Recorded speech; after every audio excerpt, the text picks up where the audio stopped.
welcome to the podcast feature for the blog site revolution236.com. I am, for all intents and purposes, Revolution. Before I get started, allow me to say or to point out that you can tweet me directly, and you could choose to follow me, if you so please, at Revolution236.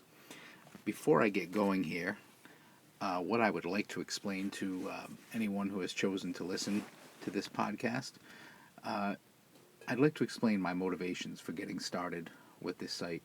And my intent is to have a site that is more than merely just a blog. I wanted to start a blog that has not only written articles, but also a blog that is really it's multi-dimensional in nature, multimedia in nature. What I would like to have would be not only written articles, but podcasts and even live call-in talk shows.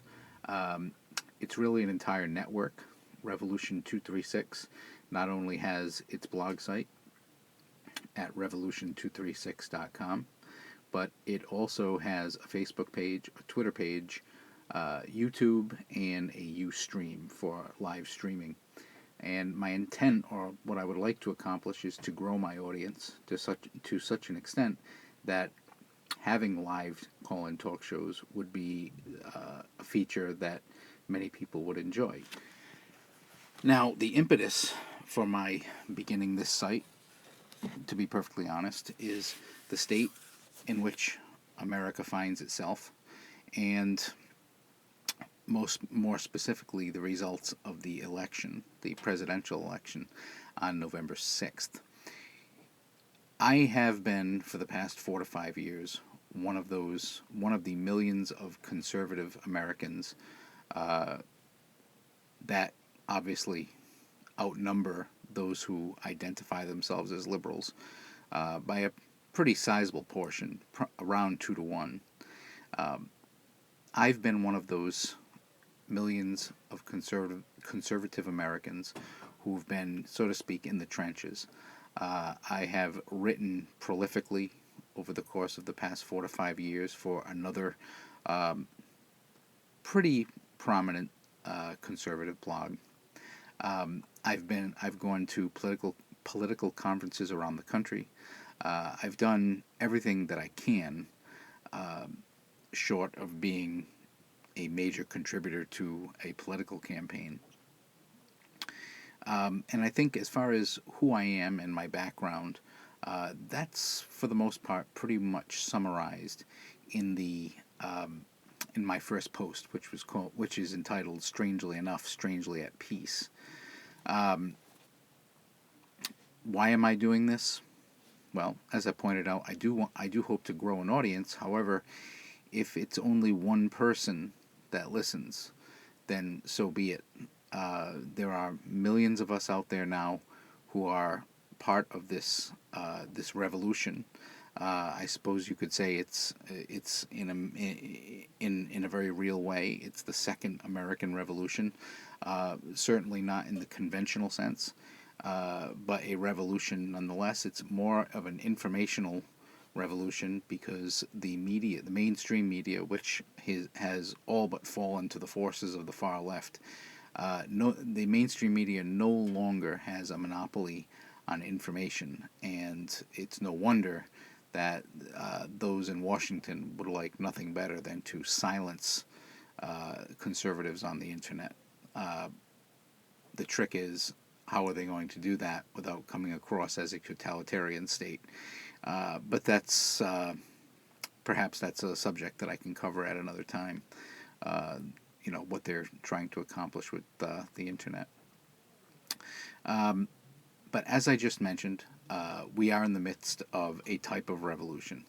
And if any listener has ever read Thomas Paine, or perhaps has seen the movie The Crossing, you would understand what I consider to be a rather apt or metaphor comparison when I say that conservatives, as a result of this election, are now at Valley Forge.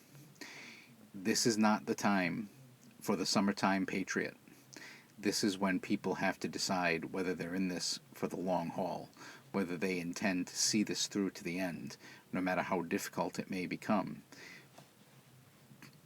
As far as the election, the results of the election are concerned, the results are absolutely mystifying, given that conservatives around the country had every reason to suspect, if not completely expect, a fairly decisive Mitt Romney victory. Many of us thought it might still be close, and many of us were still nervous.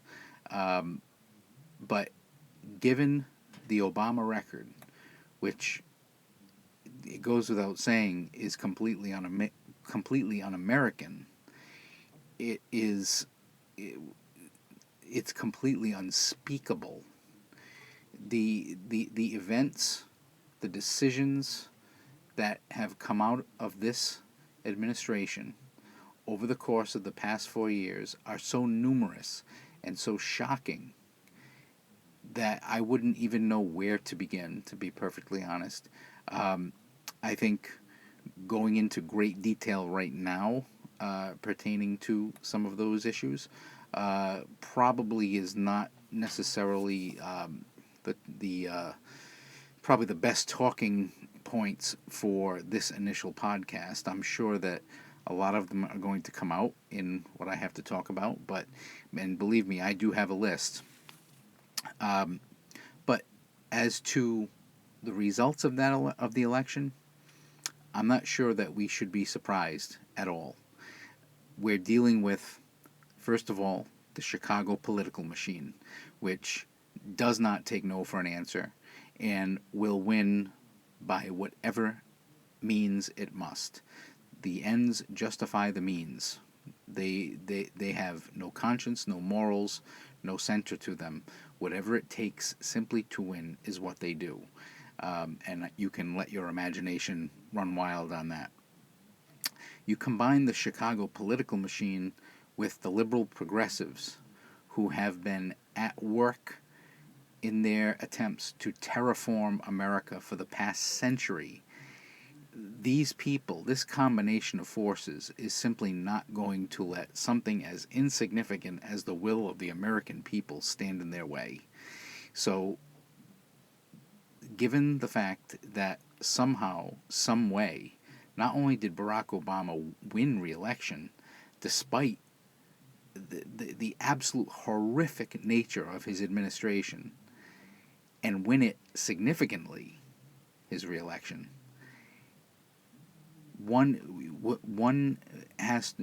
we should not be surprised that we see all sorts of accounts of voter fraud around the country. In some states and districts, more than 100% of the voting public, registered voters, actually voted, which obviously doesn't even require an explanation to say that that's impossible.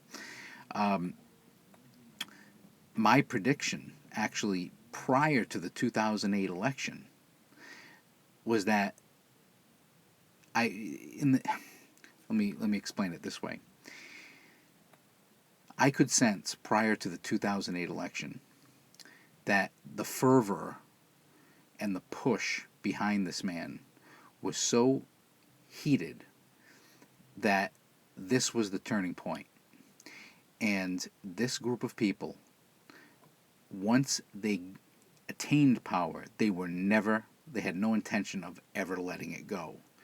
And even prior to the 2008 election, I talked to several people who know more about this stuff than I do, about the eventual fate of the 22nd Amendment, which puts term limits on the president. And while I have been scoffed at and ridiculed for even thinking that, I still believe that over the course of this second term of the Obama administration, that we will see something absolutely significant happen on American soil, something so significant that it will, so to speak, require keeping Barack Obama in power. I'm not even sure if they'll do anything as trivial or as insignificant as calling a constitutional convention to remove the 22nd Amendment. I think it's just going to be done by dictum. It's just going to happen, and it's just going to be.